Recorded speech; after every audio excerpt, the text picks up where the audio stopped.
빈 무덤의 사망 권세를 예수님이 이기셨어요. 이기시고 생명의 부활로 다시 사신 예수님은 40여일 동안 제자들에게 나타나셨습니다. 여인들 제자들에게 나타나서 만나주시면서 예수님은 중요한 말씀들을 하시면서 위임하셨어요.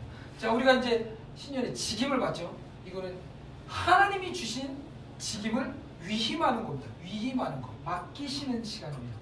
그러니까 여러분들이 이 일을 감당하면 무엇과 연결되냐면 사망 권세를 이기신 주님의 일을 감당하는 것입니다. 그렇게 여러분들이 감당하시기 원하고, 오늘 또 이렇게 그 관리부장님 주관으로 두 분이서 안 해주셨다면 제가 사실 어제 내일 못할 뻔했어요. 이게 양쪽이 잡아야 되는데 너무 감사하고, 저는 근데 이게 좀 프린트가 이렇게까지 선명할 줄 몰랐는데 좋습니다. 할렐루야. 계속 새기시고 눈으로 보고 입술로 읊조리시고, 그리고 특별히 여기 있는 이 말씀들은 계속해서 들춰보시면서 나에게 은혜가 있을지어도 어떤 은혜가 있는가 세 가지, 그렇죠? 형통을 보고, 기쁨은 어떻게 한다고 했어요? 나눠주고, 유업이 어떻게 된다고 했습니까? 자랑하게 되고, 유업을 자랑하게 되고. 그래서 여러분들이 올 한 해 이 말씀 좀 풍성히 이루셨으면 좋겠습니다. 그래서 저는 계속 매주마다 우리 하나님께 비전에 맞추어서 계속 선포할 것이에요. 여러분은 계속 은혜로 풍성한 자가 될 것이에요. 시대는요, 지금 계속 강도 만난 자들로 채워주고 있습니다. 어디까지 들어왔습니까? 교회까지. 네. 상처받고 절망하고 쓰러져 있어요. 그러면 우리 교회는 어떻게 해야 됩니까? 우리는 역행하여 나갈 것입니다. 아멘. 우리는 쓰러져 있는 자를 손잡아 일으켜 세우고, 예수 그리스도가 찢김으로 채찍에 맞음으로 나음을 입으셨도다 하셨듯이 십자가 복음을 가지고 그들에게 회복을 선언하고 다가서고 책임을 지고 끝까지 살아가는 회복의 사람들로 우리는 쓰임받습니다. 아멘. 그렇죠. 슬픔이 있는 땅에 우리는 기쁨을 나눠주게 될 것입니다. 아멘. 할렐루야. 이 비전이 풍성하게 이루어져서 뭐 나주차고 하는 게 아니에요. 뭐 나 복받자고 하는 게 아니에요. 이 일을 통하여서 이 땅 가운데 예수님의 영광이 나타나게 하고, 자연스럽게 나의 삶은 그 유업 가운데 들어가는 것입니다.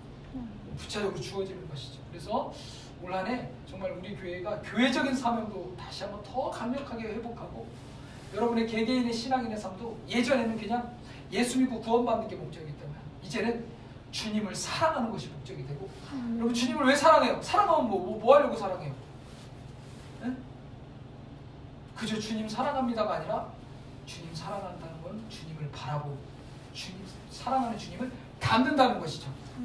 구원받는 데 머무르지 않고 이제는 예수님을 성품을 닮아서 진짜 변화된 그리스도인, 진짜 예수님의 사람, 주님이 찾으시는 사람, 세상 가운데 나아가면 그냥 지탄받는 그리스도인이 아니라 더 이상, 이전까지 교회가 땅에 떨어졌다면 이제는 그리스도인들은 다 세상의 빛이구나, 예수 믿는 사람한테 가면 소망이 있어, 지금부터 역전을 일으키는 군산상고의 정신이 하나님 교회에 일어날 것을 주님의 이름으로 선포합니다. 역전의 명수, 박명수 군산 출신이죠.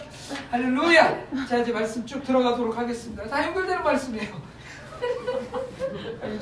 공식적으로 만나서 뭘 주셨다고요? 직임, 사명을 주셨어요. 예. 자, 그래서 이제 먼저 부활절 당일날 누구 만나셨다고요? 아침에 마리아 먼저 만나셨고요. 그리고 누가 보면 그날 밤에 예루살렘에 숨어있는 10명의 제자를 만나셨고요. 잘 정리하세요. 그 다음에 8회 후에, 8일 후에 이제 도마가 어디 갔다 왔을 때 또 도마도 만나셨죠. 예. 그리고 이제 오늘 말씀이 이어지는 본문이에요. 21장 1절로 2절을 읽겠습니다. 자, 21장 1절로 2절 시작. 그 후에 예수께서 디베랴 호수에서 또 제자들에게 자기를 나타내셨으니 나타내신 일은 이러하니라. 시몬 베드로와 디도모라 하는 도마와 갈릴리 가나 사람 나다나엘과 세베대의 아들들과 또 다른 제자들이 함께 있더니. 그렇습니다. 지금 분명하게 배경을 얘기해주고 있는데요. 예수님이 처음 지금 7명의 제자들을 만나셨잖아요. 근데 그것에 앞서서는 10명, 11명 만났는데 장소가 달라요. 그때는 이제 예수님 십자가 돌아가셨을 때 그 골고다 그 예루살렘 근처였죠. 예루살렘에서 숨어 있었거든요.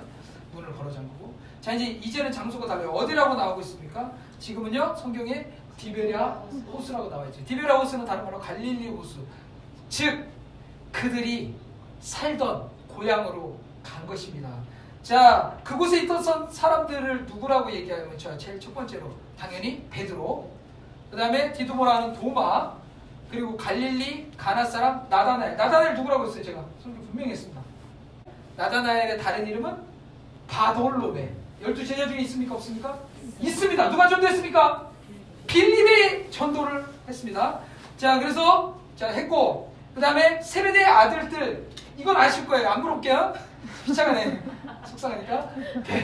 야고보와 요한, 세베대의 아들들이죠. 그 다음에 또 다른 제자, 이름 안 기록되지만 둘. 그래서 몇 명입니까? 정확하게 7명이 있었습니다. 자, 그런데 여기서 우리가 알아야 될 사실, 짚고 넘어가야 될 사실, 그들이 왜 갈릴리로 갔을까? 이것입니다. 자, 이 부분에 대해서 제가 오늘 명확한 해석을 해드리도록 하겠습니다. 성경적인 해석. 자, 과거 전통적인 주석이라든지 성경 해석을 보면 이렇게 해석을 해요. 베드로와 제자들이 이제 주님 버려가지고 이제 원래 삶의 살던 자리로 돌아가가지고 그 분명히 금을 놓고 그물을 버려두고 주님 따랐는데 이제 주님 배신하고 더 이상 주님 따르지 않고 세상으로 가버렸다라고 하는 해석을 익숙하시죠? 많이 들으셨을 거예요. 예, 뭐 다 잃어버렸다, 배신했다. 이제는 물고기 잡는 일, 세속적인 일, 세상적인 일, 하나님 일 내팽개치고 그거 했다라고 뭐 영적으로 타락했다라는 그런 말도 있고요. 자, 그러나 이제 저는 성경을 정확히 이제 부활의 말씀을 쭉 본 이상 저는 그렇게 표면적으로 이 한 구절만 보고 할 수 있는 해석으로 여러분들에게 전할 수가 없어요. 저는 여러분들에게 온전한 말씀을 전해야 될 사명이 있는 사람이고, 그렇지 않으면 저는 하나님의 심판대 앞에 갔을 때 정말 저는 혼나는 거죠. 예. 왜 그렇게 전했어? 너 지금 이제 천국 가면 베드로 볼 텐데 너 진짜 그렇게 전해가지고 왜 안 버렸는데 막 이렇게 하면서. 자, 제가 분명히 해석해 드릴게요. 자, 그 이유가 뭐냐면 제자들이 갈릴리로 간 것이 뭐 세상으로 빠져서 간 게 아니라, 여러분 그거 아십니까? 주님께서 약속하시고 명하셔서 간 것이었습니다. 자, 이제 말씀 보겠습니다. 10절 말씀 읽겠습니다. 시작. 예수께서 이르시되 무서워하지 말라. 가서 내 형제들에게 갈릴리로 가라. 거기서 나를 보리라 하시니라. 이해하십니까? 제가 새벽에 이런 설교했어요. 이 시대에 은혜의 통로가 좁아지고 은혜의 통로를 잃어버린 시대에 은혜의 통로가 활짝 열린 사람이 돼야 된다. 근데 이제 그때 말씀을 분별해야죠. 그러니까 저는 우리 교회 뭐 어느 목사님 설교를 듣든 진짜 유익하면 저는 다 통제하지 않습니다. 책도 읽으시고 그 SNS에서 나오는 그 짤막하게 나오는 3분 설교 뭐 아니면 한 장짜리로 된 묵상, 여러분 지금 시대는요 기를 쓰고 해야 됩니다. 아십니까? 왜냐하면 지금 보십시오. 여러분들 지금 시대는요 때를 얻든지 못했든지 은혜의 자리를 사모해야 돼요. 저는 솔직히 코로나 이 집합금지 명령 기간에 다리 아파가지고 좀 회복의 기간을 갖자라고 생각을 했어요. 근데 시대를 바라볼 때 은혜의 통로가 단절되어서 많은 사람들이 힘들어하는 시대 상황을 보면서 어떤 것을 잃어버리는 게, 어떤 것을 취하는 게 더 영적으로 사는 길인가를 바라볼 때 우리가 할 수 있는 최선의 방법을 찾아서 예배를 선택하는 게 사는 길이다. 은혜의 자리에 나오는 것이 사는 길이다라는 생각이 들어요. 그러면서 제가 설교를 했어요. 적극적으로 은혜를 붙잡아라. 뭐가 됐든. 근데 분별은 이렇게 하셔라. 만약에 들었는데 그 목사님이 생각난다든지 뭔가 혹 한다든지 혹 한다든지 뭔가 막 거창한 걸 말하는 것 같아서 막 마음이 두렵다든지, 그쵸? 막 들었는데 막 세상이 무너질 것 같아서 막 맹신하게 된다든지, 그러면 그 이단이고 미혹입니다. 무조건. 들었을 때 뭐만 드러나야 되냐면 목사도 남지 않아야 되고, 목사 말 잘하네, 웃기네, 죽겠네, 와 대단해, 그 사람은 잘못하고 예수님의 십자가 생명이 내 안에 자꾸 떠오르고 신겨지고 내 안에 성령의 소욕이 자꾸 생기고 육의 소욕이 막 깨트려지고 죄의 본성에서 영의 소욕으로 막 열망이 일어나면 그 설교는 들으십시오. 아멘. 그래서 이제 뭐 여러분의 코드가 많이 목사님 있을 거예요. 책도 있고 때를 어떤지 못 얻었지 은혜를 찾아가십시오. 그렇죠? 오늘 하나님께 강단에서 선포하는 이 설교도 뭐 마태복음 28장 10절에 얘기했어요. 예전에 설교에 베드로가 배신 때린 줄 알았더니 아니요. 혹하는 설교가 아니라 지식, 설교 정보가 남는 시간이 아니라 왜 하나님이 이 말씀을 주셨을까? 하나님의 계획이 발견되어지고 이걸 통해서 주님이 여러분에게 심겨주고 그렇죠? 그리고 주님을 변함없이 더 사랑하게 되고 사랑할수록 예수님 닮게 되고 예수님처럼 삶이 변화되어서 여러분의 삶을 통하여 세상 가운데 정말로 그리스도인들을 통한 하나님의 놀라우신 통치하시는 나라가 이 땅에 임하기를 원해요. 저는 평생 그 목회만 했으면 좋겠어요. 할렐루야. 그리고 제 목회는 딴 거 없어요. 인원 중심이 아니라 여기 있는 여러분들이 진짜 제자로 세워지는 것. 이게 제 꿈이고 비전이고 하나님이 저에게 주신 사명입니다. 계속해서 여러분들이 그렇게 세워져 가시고 여러분들에게는 베드로를 부르셨던 그 주님의 부르심이 여러분들에게도 있다는 것. 오늘 말씀에 사로잡히시기를 주님의 이름으로 축원합니다. 그래서 그냥 베드로 그냥 간 게 아니라 왜 갔어요? 예수님께서 그들 보고 이제 마리아한테 먼저 전하라고 했죠. 갈릴리에 가서 만나자. 거기로 가. 평안하자 하면서 여기 너희보다 먼저 갈릴리로 가시라니. 거기서 너희가 배우리라라고 또 천사도 얘기를 해줬습니다. 그렇죠? 그리고 예수님이 직접 또 내 형제들에게 갈릴리로 가라 하라라고 얘기하셨어요. 그러니까 마리아가 전해줬고 이제 그들은 그것을 기억해서 이제 갈릴리로 가게 됐고 예수님을 기다리는 상황입니다. 예, 그렇습니다. 제자들은요 비록 어떤 모습이 있었어요? 두려움에 숨기도 하였고 영적으로 많이 쇠약해져 있었던 것은 사실입니다. 그렇지만 제자들은요 부활의 주님을 어떻게 했어요? 만났기 때문에 그들은요 이미 그 마음 가운데 신실하신 주님의 약속을 붙잡는 게 있었어요. 그래서 뭐예요? 갈릴리로 간 것이죠. 갈릴리로 갔다는 건 주님의 약속을 붙잡고 그 자리로 발걸음을 옮겨서 갔다는 거예요. 여러분 실행하는 믿음은 성숙한 믿음이에요. 그러니까 예수 믿고 주님 사모합니다. 주님 충만합니다. 찬양합니다. 이거 정말 귀한 믿음이거든요. 결국에는 우리가 계속 복음 전하고 그들에게 실행하는 믿음으로 본을 보이는 이유는 그들도 결국 주님 찬양하는 자 만드는 게 최종 목적이에요. 그러니까 뭐 선한 일 해가지고 뭐 성품 좋고 덕 좋네 여기서 먹는 게 아니라 그들도 그걸 통해 주님께 나올 수 있는 길이 열리고 결국 최종적인 것은 그들도 주님 영광 돌립니다. 찬양합니다. 근데 그 중간에 성화된 삶이 있어야 된다는 거죠. 그러니까 주님의 약속을 붙잡고 뭘 해야 돼요? 행동으로 옮기는 행동하는 사람, 행동하는 영성이 있어야 된다. 그래서 이들이 약속 따라서 진짜 갈릴리로 갔습니다. 할렐루야. 여러분의 영성이 되기 원해요. 그래서 이제 주님 약속 붙잡고 자 그들에게는 뭐가 있었습니까? 제일 처음에 10명 있을 때 만나주셨을 때 주님이 하신 말씀 우리 제목 보면 다 드러나잖아요. 그렇죠? 여기 보면은 만나면서 일어난 일 하신 말씀 저 뭐라고 했습니까? 평강이 있을지어다. 그리고 나도 너희를 보내노라. 그 다음에 성령을 받으라라고 하셨습니다. 자 그래서 이들이 갈릴리에 가서 그 부활하신 주님을 다시 배우고 더 깊은 교제를 이제 하는 거예요. 더 갈망이 있어서 그것을 간 것입니다. 여러분 이걸 통해 우리에게 주신 메시지 있습니다. 여러분 부활의 주님을 믿고 우리는 지금 어떤 시점에 와 있냐면 다시 오실 주님을 기다리는 시즌 가운데 들어가고 있어요. 그렇죠? 그 시즌 가운데 살고 있어요. 그 시즌, 계절, 그 시점에 살고 있어요. 덥니?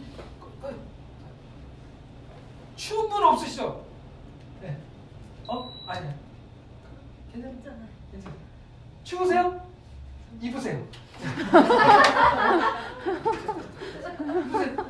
덮고 있어요. 네. 할렐루야.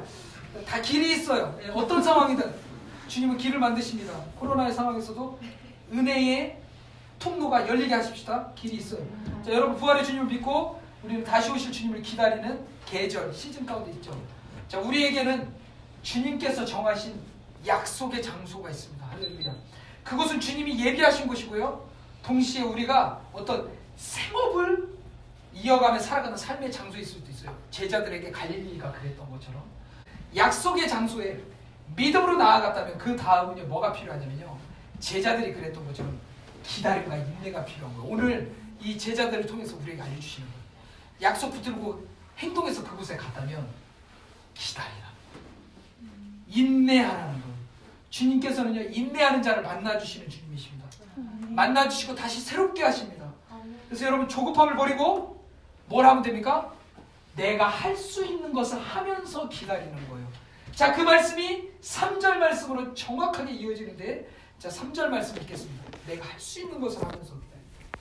이 영적 비밀입니다. 3절 읽겠습니다. 시작.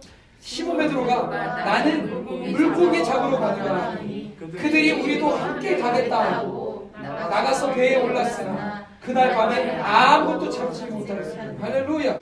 3절 말씀은요 오늘 보면 핵심 구절이라고 했습니다. 여기에 풍성한 은혜가 있어요. 여러분 시간이 지금 막 지체됐어요. 그렇죠? 약속이라고 해서 갔는데 시간이 지금 계속 지체되는 거예요.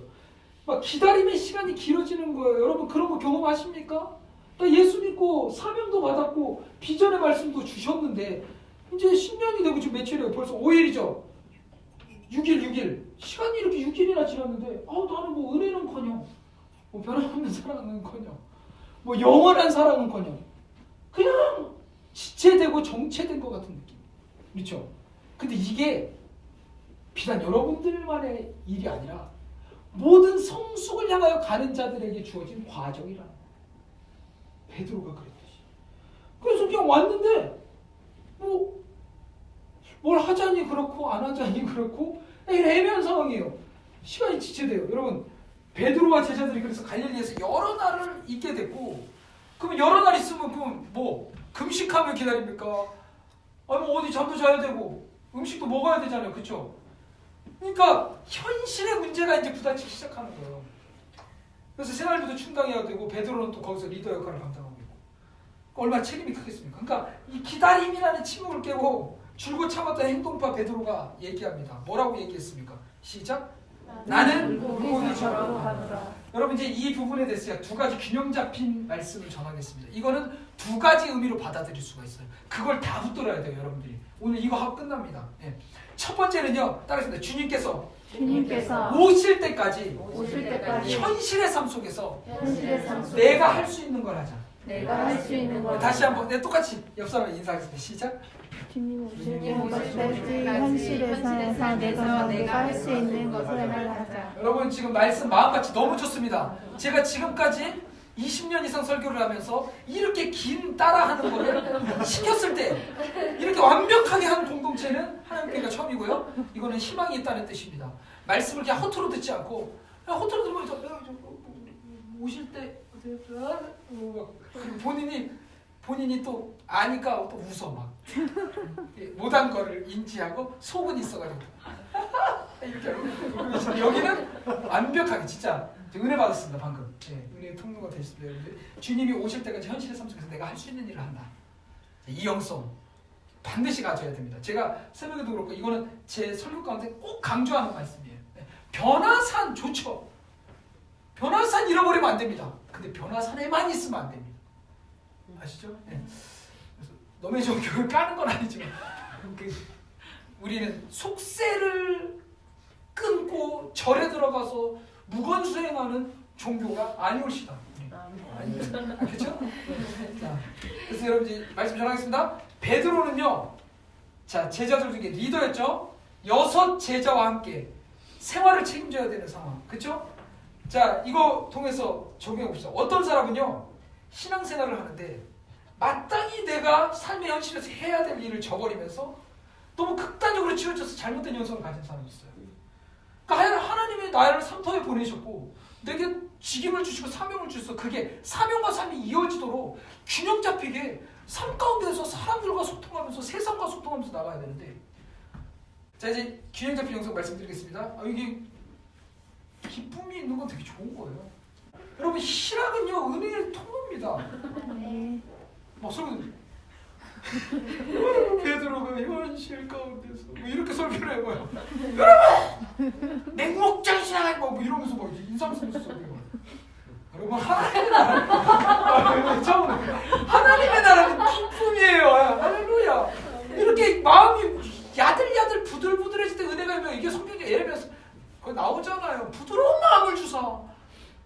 성령으로 채워주셨잖아요. 부드러운 마음을, 돌 같은 마음을 제거하여 주시고. 예. 할렐루야. 그래서 좀 보십시오. 날마다 기도하고 전도하는 게 좋은 거야, 아닌 거예요?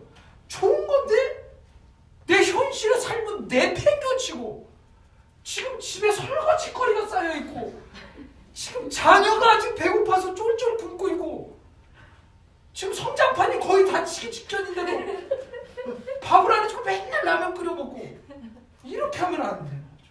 아, 나 지금 집에 가세가 기울고 있는데 막 진짜 그쵸? 일을 안 하고 아, 코로나니까 직장이 없어, 뭐 할 일이 없네. 야, 아니잖아요. 내게 주어진 거, 그쵸? 이게 주님이 원하시는 영성이에요. 기다리되, 그쵸?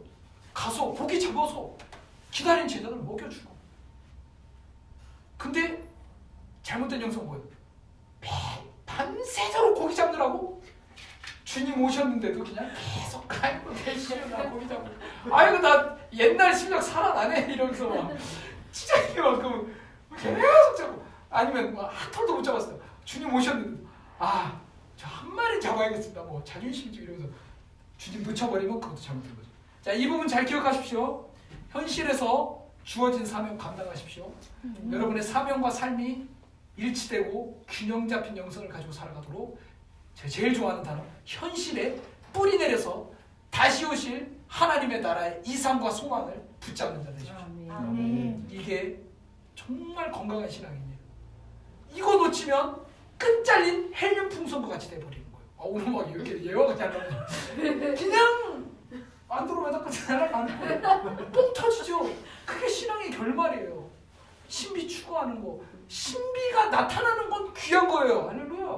병치유, 환상 보고 예언하고 귀한 거지만 그것만 따르다가 삶에서 복음 잃어버리고 삶에서 예수 그리스도를 본받는 삶의 영성 나타나는 거 잃어버리고 선행하는 거 잃어버리고 그렇죠?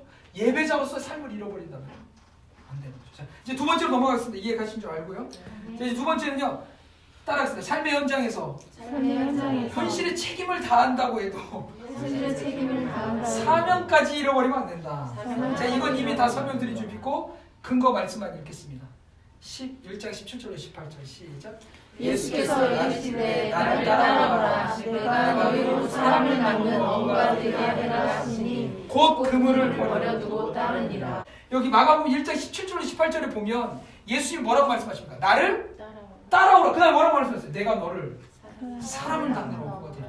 자, 그러면 베드로의 핵심 중점적으로 해야 될 거는 사람을 낳는 일이었어요. 그리고 베드로는 이미 예수님 처음 만났을 때 어떻게 했어요? 그물을 버려뒀던 자예요. 근데 지금은 기다리는 가운데 내가 현실에서 해야 될 일을 했어요. 자, 그럼 주님 오시면 어떻게 해야 돼요? 이제 사명을 회복하고 사명의 자리로 나아가야 돼요. 자, 이제 베드로의 형편 얘기 드리겠습니다.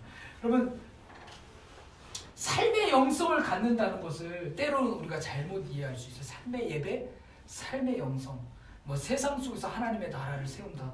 이게 우리 교회 비전이죠. 뭐 산파에 나가자, 직장과 가정과 저기 학교 나가고 도시와 열방 가운데로 나가자. 이런 거를 할 때 여러분 잘못 이해해서 세상에 젖어서 똑같이 살면서 그리스도의 구별됨을 잃어버리는 경우가 있어요. 자, 이것은 여러분들이 균형을 잡아야 해요. 동시에. 그렇죠? 네. 그래서 여러분 베드로를 포함한 7명의 제자들은 부활하신 예수님을 만나서 뭘 받았습니까? 그때 비로소 명확한 사명을 받았습니다. 할렐루야. 하지만 그들은 뭐가 없었냐면 제대로 아직 준비는 되어 있지 않았어요. 자, 이게 이제 우리의 신앙의 모습입니다. 뭔가 사명도 받았고 말씀도 받았고 비전도 받았고 우리의 가야 될 방향도 알겠지만 사실 구체적으로 뭘 해야 될지 그리고 실제적으로 내가 어떤 힘과 용기를 가지고 나아가야 될지를 아직은 모르는 상황이 있어요. 왜 그렇습니까? 이들은요 아직 성령을 받지 못했다. 나도 너희를 보내노라 사명, 그 다음에 성령을 받으라라고 약속하시죠. 근데 지금 예수님이 부활하셔서 40일 동안 제자들을 만나주시고 사명에 대해서 말씀해 주실 때 뭐요? 아직 성령은 받지 못한 상태였다는 거죠. 자, 그래서 지금 중간 단계 주님을 기다리다가 디베라 바다로 가서 예전에 했던 것처럼 고기를 잡고 있죠. 자, 베드로와 다른 제자들이 고기를 잡는데 이제 어떤 일이 일어났습니까? 자, 말씀을 잘 보면요. 여러분들이 찾아보세요. 3절. 고기를 잡을 때 어떤 일이 일어났는지 찾으셨습니까? 그날 밤에 읽겠습니다. 시작. 그날 밤에 아무것도 잡지 못하였다. 그렇죠. 아무것도 잡지 못해. 어쩌면 이거는 당연한 일이에요. 왜냐하면 자, 베드로와 어부 출신 제자들이 그물을 버리고 누구를 따랐어요? 예수님을 따랐죠. 자, 그리고 사람을 낳는 어부가 되리라 하신 예수님의 그 주신 새로운 사명, 이제 새로운 비전을 따라서 3년 동안 예수님 따라서 계속 하나님의 나라의 복음 전파하는 일을 하고 또 제자 세우고 또 복음 전에서 평안을 받을 자, 평안의 사람을 만나면 또 거기 예수님께 보고하고 또 그들을 세우고 그런 일을 계속해서 예수님 따라다니면서 뭐 오병이어 일할 때 떡 나눠주는 일도 하고 또 병 고치는 일도 하고 전도대로 파송되기도 하고 이렇게 하면서 계속 3년 동안 살았기 때문에 자, 그들이 이제 예전에 했었지만 3년 동안 한 번도 안 하다가 그물질을 하는데 돼요, 안 돼요? 안 되는 거예요. 그러니까 이들의 마음이 어떠냐면 지금 너무나도 지친 상태가 되는 거예요. 정체된 구간. 그러니까 신앙이 정체된 시간. 네. 여러분들 만약에 이 자리에 내 신앙이 정체된 것 같습니다 하면 오늘 말씀에 귀 기울여 보십시오. 네. 하나님은 여러분들에게 음성을 주십니다. 사명은 받았지만 더 이상 할 수 없는 시간. 주님이 만나주시겠다는 약속은 있지만 아직 만남의 때가 차지 않아서 풍성한 은혜를 아직 공급받지 못하는 그 암흑과 같은 시간이에요. 여러분 코로나로 현재 우리 한국 교회가 처해 있는 시간이 딱 지금 이러한 시간입니다. 네. 어쩌면 이 시간에 베드로의 삶에 있어서는요 받은 사명을 잃어버린 유일한 구간이었을 거예요. 정말 베드로 충만하게 왔었거든요. 그 어떤 영적인 그 암흑과 같은 깊은 저녁이 온 암흑과 같은 순간이고요. 어떤 그 베드로는요 주님께서 받은 사명이 있지만 지금 무엇을 해야 될지도 아직은 구체적으로 모르는 상황. 그리고 성령을 아직 받지 못했기 때문에 내가 진짜 할 수 있을지 힘도 없는 상황이에요. 예, 그렇습니다. 그래서 지금 이 시간은 단절됨을 경험하는 시간이에요. 단절됨을 가진 여러분들이요. 이때가 바로 더욱 변함없는 사람으로 주님을 사랑하고 바라볼 때. 저는 이 정답밖에 될 수 없어요. 여러분 깨닫는 것이 있습니다. 자, 3절 말씀에 빈 그물이 있었기 때문에 그들은요 나중에 채우시는 주님의 능력과 은혜와 사랑을 경험했어요. 그래서 이때 잡은 물고기가 153마리. 그래서 모나미 불펜 사장님이 거기다가 새겼어요. 믿음의 사장님이 거기다가 새긴 거예요. 그러니까 정체 구간, 믿음의 암흑과 같은 시기. 근데 나는 사명도 있어요. 그리고 예수님 구원받아 하나님의 자녀의 신분도 있어요. 뭐 왕같은 제사장이에요. 그런데 아직 나는 아무것도 할 수 없는 이 시대 구조. 네. 그러나 이 정체된 구간 속안에 하나님은 뭐를 예배하고 계십니까? 빈 그물을 통해 채우시는 하나님을 경험하게 하시는 거예요. 할렐루야. 그래서 베드로도 주님의 능력과 은혜와 사랑을 그때 충만하게 여기 뒤에 보면 경험합니다. 7절까지 보면. 여러분 주님을 향한 갈망하는 갈증이 있었기 때문에 주님을 만날 때 큰 기쁨이 넘친 것입니다. 여러분 전염병의 위험에 따른 법과 제도가 시행되므로 예배를 자유스럽게 드릴 수 없는 고통이 있었기 때문에 오늘 또 예배에 나온 여러분의 심정, 찬양하는 여러분의 심정이 더 구별되게 드려지는 거예요. 예배의 소중함과 기쁨이 여러분 더 강력하게 채워지는 그런 기간이 되는 줄로 믿습니다. 이제 말씀 마무리하겠습니다. 여러분 오늘 좀 충분히 말씀 전하려고 일부러 충분히 은혜를 전했습니다. 왜냐하면 또 이거 붙들고 진짜 은혜가 단절된 세상 가운데서 살아야 되기 때문에. 여러분 코로나보다 더 두려운 게 무엇인지 아십니까? 코로나보다 더 두려운 건 말씀이 단절되는 것입니다. 말씀을 받는 통로가 단절되는 것입니다. 그래서 우리는 오늘 또 예배를 선택해서 나아갑니다. 적법하죠. 그리고 최선으로 할 수 있는 우리의 길을 찾아서 예배합니다. 이 예배가 너무나도 필요해요. 여러분 우리 모두는 연약한 질그릇이에요. 그래서 우리가 은혜의 통로가 단절되는 순간 우리는요 죄와 사망의 권세 아래 정말 아무것도 할 수 없는 정체된 자와 같은 그런 암흑에 처할 수밖에 없는 것이. 그러나 여러분, 우리가 이때에 예수 그리스도를 변함없이 사랑하고 또 그 주님을 기다리고 내가 현실에서 할 일을 하면서 사명 붙잡고 인내하며 나아갈 때 주님은 주님을 사랑하는 자에게 주님을 본받게 하여 주시고 주님을 사랑하는 자의 갈증나는 마음에 풍성한 은혜로 채워주시는 것입니다. 그때에 우리 영성의 나이테가 그려지고 여러분 그때에 실제 우리 삶에 내용적인 변화가 일어나요. 예수 믿은 신분만 가지고 있던 그리스도인들이 이제는 예수로 사는, 어느 곳에 가도 예수님 영광 드러내는, 어느 곳에 가도 세상 사람들과 구별된, 세상 사람들이 품을 수 없는 그 사람을 품고 그 강도받는 자를 사랑으로 이끌어주는 사랑의 능력을 흘려보내는 통로로 그때부터 삶이 변하고 인생이 변하고 신앙의 지형이 변하는 것입니다. 왜 주님 알아봅니까? 주님처럼 변화되기 위해서. 왜 변화됩니까? 변화된 삶을 통하여서 이 땅 가운데 주님의 영광을 나타내기 위해서. 왜 주님의 영광을 나타냅니까? 그 주님의 영광을 본 자들이 주께 돌아와 그들이 주님을 찬양하는 자입니다. 할렐루야. 여러분 가슴 아픈 소식 들었을 거예요. 정인이. 여러분 기독교인들은 그러면 이 현실 가운데 어떻게 분별해야 되고 판단해야 될 것입니까? 바로 이것입니다. 그들의 부모님이 목회자인 것을 지탄할 필요가 없어요. 그들이 나온 학교가 기독교 학교인데 교육이 잘못됐구나, 한국교회 신앙교육 잘못됐구나, 그거는 잘못된 핀트입니다. 여러분 이때 우리가 뭘 봐야 됩니까? 지금 나의 모습을 바라봐야 돼요. 이때 나도 은혜의 통로가 단절되면 나도 죄의 법 아래 살 수밖에 없으니 그 목사님 자녀로 자랐고 기독교 학교를 나왔고 기독교 직장에 다니는데 세상에 그 어떤 죄인들도 하지 않는 행위를 하게 됐어요. 우리는 깨닫는 것입니다. 그 어떤 과거에 충만했던 자라도 아무리 거창한 사명을 감당했다 할지라도 아무리 그가 신비를 체험하고 아무리 놀라운 은혜를 경험했다 할지라도 지금 은혜 받는 통로가 닫혀 있다면 결국 죄의 법 아래 살 수밖에 없는 거구나. 사망과 살인과 범죄가 나를 주장하는데 그것 앞에 내가 어찌할 수 없게 되는 존재이구나.